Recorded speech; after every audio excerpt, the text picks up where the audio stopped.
Oi, bem-vindos a mais um vídeo aqui. Eu percebi que uma boa parte do pessoal gosta quando eu falo de domínio público e das obras envolvendo ele. E eu fiz um videozinho aqui de domínio público, mas ele era bem simples e bem curtinho, então eu decidi fazer um vídeo um pouco maior. Ainda não é falando sobre tudo de domínio público, mas é para pelo menos dar uma aprofundada um pouquinho maior. Então, primeiro, o que é o domínio público? Domínio público acho que é meio autoexplicativo, o público tem o domínio, tem a posse de tal obra.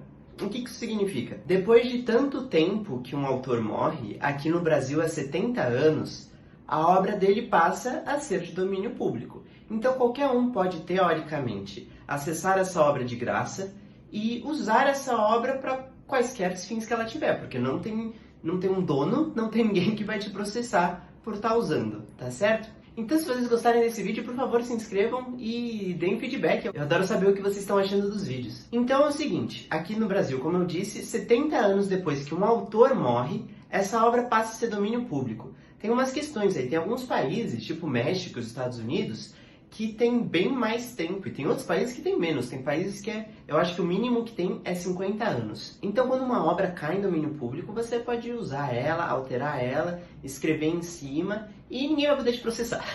Basicamente é isso, você está livre para fazer o que você quiser com aquela obra.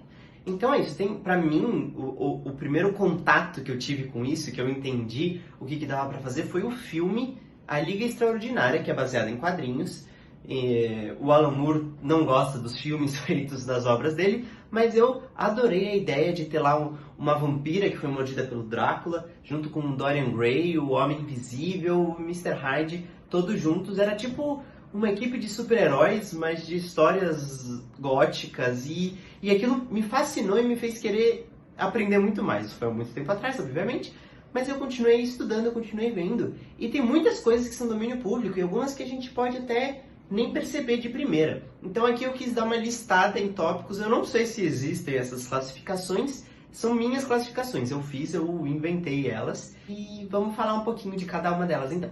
A primeira, e talvez a mais óbvia, mas ao mesmo tempo, talvez não pensando diretamente que é domínio público, são mitologias, lendas, qualquer deus criado há 5.000 anos atrás, qualquer mitologia, tudo isso, obviamente, não tem criador, não tem um dono, e você pode usar, você pode falar de culturas indígenas, você pode falar dos deuses maias, dos deuses astecas, dos deuses nórdicos, e tudo isso está disponível para você. Ninguém é dono disso, mas vai lembrar o que eu falei no outro vídeo, que existem religiões que ainda são cultuadas hoje em dia.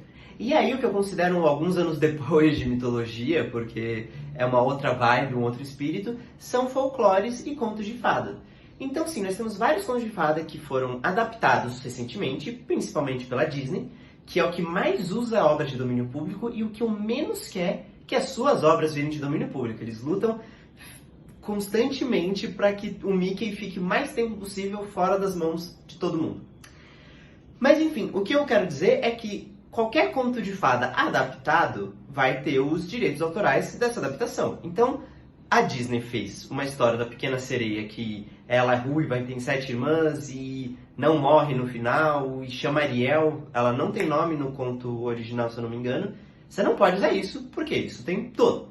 Mas a história da Pequena Sereia é um conto de fada antigo que sim, você pode usar, e você pode fazer as suas próprias adaptações. Você pode fazer uma Pequena Sereia que tem cabelo preto e que o objetivo dela é caçar piratas. Sei lá, falei qualquer coisa. Mas não precisa, se você quiser usar uma obra de domínio público e adaptar ela e fazer do seu jeito, você pode. Inclusive, o que eu mais gosto é juntar essas obras, como na Liga Extraordinária, não é? E outra coisa que talvez nem todo mundo perceba que é domínio público são lendas urbanas. Nenhuma lenda urbana tem patente. Tem que tomar cuidado que tem alguns personagens que foram criados para parecer lendas urbanas, mas eles têm dono. Mas a maioria, sei lá, o Pé Grande, o Chupacabra, a Loira do Banheiro, todos eles são domínio público, disponíveis, ninguém é dono. E aqui no Brasil, como eu já disse, 70 anos depois da morte do autor, vira domínio público. Então, tem muitas coisas, nossa, dá pra contar quantas vezes eu falei domínio público nesse vídeo, e dá um shot de bebida cada vez que eu falar, e vamos ver se vocês estão vivos até o final.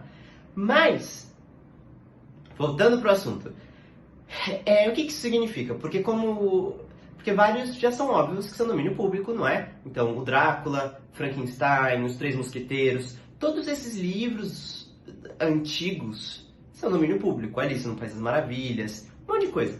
Mas não são só livros, a gente pensa bastante em livros, mas não é só isso. Tem filmes como O Sétimo Selo, Metrópolis, O Gabinete do Dr. Caligari. Tem vários filmes, todos eles são preto e branco, né? São filmes antigos, mas estão disponíveis, como eu já disse várias vezes, a terminologia, né?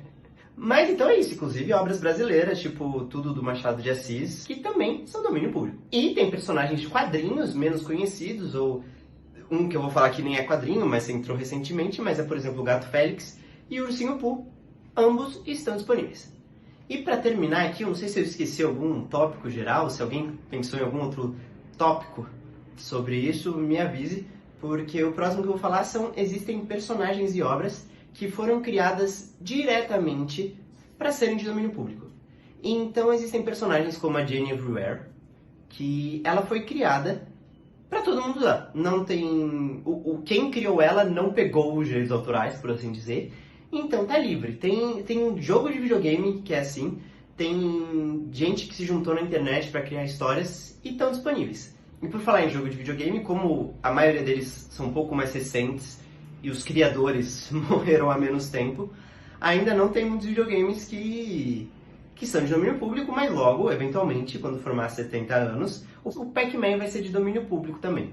Então se vocês gostaram, dá aquele like e me avisem o que vocês pensam de domínio público, o que vocês querem ver de domínio público. Eu gosto muito desse assunto, eu gosto muito de todos esses tópicos de lenda urbana, mitologia, livros, filmes.